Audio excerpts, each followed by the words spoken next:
Hey, what's up, everybody? This is Charles Sebastian, and welcome you guys to another episode of the Dreamerspro Show. We cover everything from sports, hot topics, classic debates, entertainment. I'm going to give you guys a fresh perspective on things and how we see them. And today we got a hell of a show for you guys. Before we get into it, please make sure you like the video and subscribe to the channel. Be sure to hit all notifications to be notified the second we publish our content. Let me go ahead and get into this topic here. So as you guys know, the Lakers are going to be playing against the New Orleans Pelicans in round one. So I was watching a segment today on Undisputed Live featuring Keyshawn Johnson, Skip Bayless, and Paul Pierce. And going into that segment, the news came out that the Lakers, who I think were 1 point or 2 point favorites going into that game, betting favorites, are now minus 1.5 points, or rather the other way, the Pelicans are 1.5 favorites to beat the Lakers. So as this was going on, Skip Bayless was basically saying on the show, wait a minute. A few days ago, the Lakers were the favorites to win this game. What is going on here? And he began to speculate, and maybe others are speculating that maybe, wait a minute, what if Anthony Davis doesn't play? Now, what's the wrinkle in that 80 part of this? Well, as you guys know, if the Lakers beat the Pelicans, they're going to face the Denver Nuggets in round one. And if you face the Nuggets in round one, the probability is that the Lakers are going to lose badly. Everyone feels that way. However, there's certain people out there that feel that, oh, wait a minute, the Lakers should go ahead and try to get Denver first when they're not in rhythm and all of that stuff, and maybe you can beat them. I am not amongst that group. If you want to face the best team in the playoffs first in round one, you go ahead and have at it. If I'm looking at it from a strategic standpoint, let other teams face them. We're talking strategy. A lot of those other guys are talking. They're talking with their egos. No, it's competition. It's competition. All right, that's not how wars are won. You can lose a battle to win the war, but other people are like, no, we want them now. We want them like, all right, you're gonna have them now, right? So in the midst of all of that, Skip Bayless yesterday was really, really high on the Lakers and their chances to even come out of the Western Conference. But then all of a sudden today, it seemed like he was beginning to sing a totally different tune, and I'm like, wait, Skip Bayless? What's going on here? So for those of you who didn't hear what Skip had to say today, I want to play for you now, and then we're going to come back and react to his comments. Take a listen to what Skip Bayless had to say here on Undisputed today. I want to focus for a moment on the Pelicans because they're way better than they played on Sunday. And that coach is a really good basketball coach who's been doing this for a while there now, sometimes in the shadows, but I'm going to say this up front. I believe Willie Green is a little better coach than Darvin Ham is. And I think he will get his team ready to play, much readier than they were on Sunday.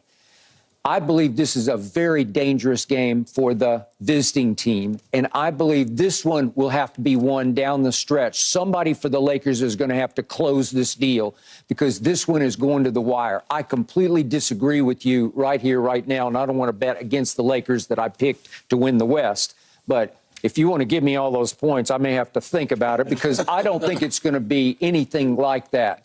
I think this one is going to be scratch and claw to the bitter end. I wouldn't be shocked if it goes overtime.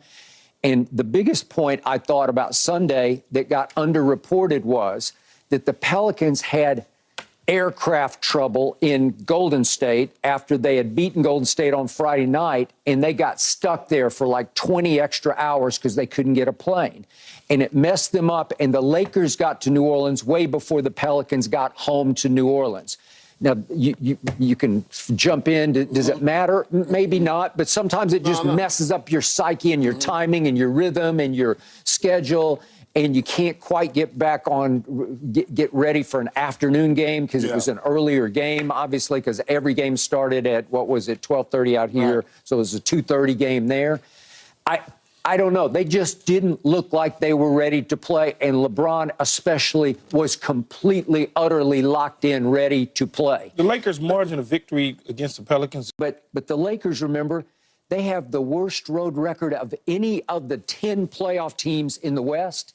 They're 19-21 on the road. They're horrible on the road for a team of this caliber and this magnitude. And a lot of their road losses, though, came early in the season, though, too. The Lakers were horrible on the road earlier in their year. All right.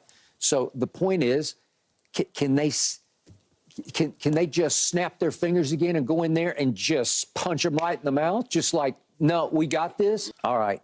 I just believe that somebody must be hurt somehow. I don't know if AD can't go tonight, they're not going to win this game. If that's what's happening right now. No, I think they still win if AD. I think Really? They still win. Yeah. No, if AD, Well, you guys have no respect for the Pelicans. If AD don't play tonight, they not winning tonight. So you heard what Skip Bayless had to say.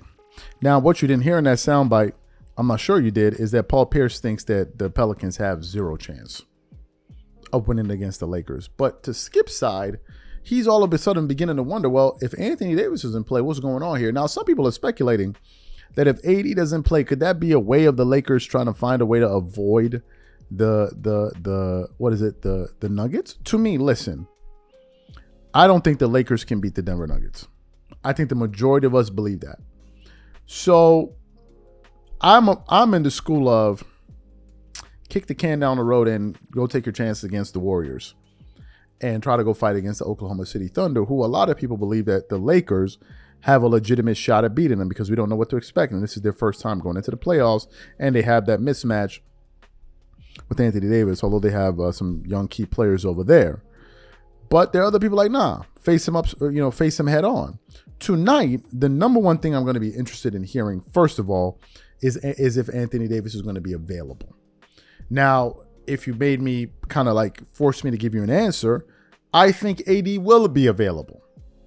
I think he will be available. Now, in terms of everyone coming to the conclusion that the Lakers are just going to beat the Pelicans, I'm not 100% sure. But then again, I'm not sure what the refs are going to do. Now, some people say that's a low blow, but it's not.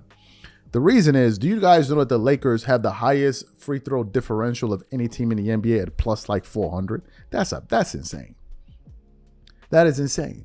Now, some people will say, oh, well, it's because the Lakers drive a lot. Well, do they really? Do they really, really drive a lot?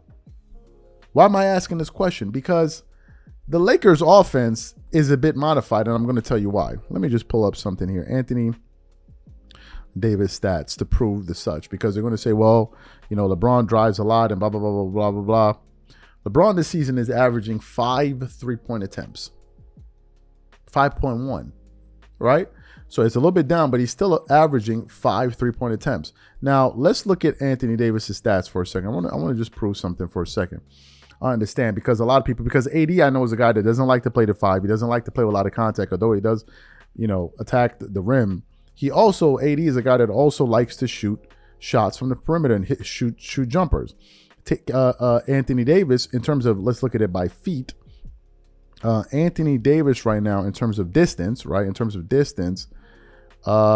is shooting. Let me see. What is AD shooting? Now I'm just trying to see shooting, right? AD is attempting field goal attempts. AD is attempting by distance about 30% of his shots are coming from. AD has a balanced attack. AD has a balanced attack from various spots on the floor. So does LeBron. So to me, I'm not 100% sure that's true, but still it doesn't explain the differential of 400. That's insane. 400 plus 400? So if the refs are going to play a role, then anything is possible. For sure, I hate to bring it up, but that's what the data says. So to me, we'll have to wait and see. But I think I see a lot of people jumping ship on one ship and jumping off that ship and jumping on the other one. It's going to be a lot of fun to see what people are going to be saying tomorrow. So these are my thoughts. What I want to know from you guys, what do you think about today's show? Whatever you guys think, leave your thoughts in the comments, and we catch you on the next show. Peace.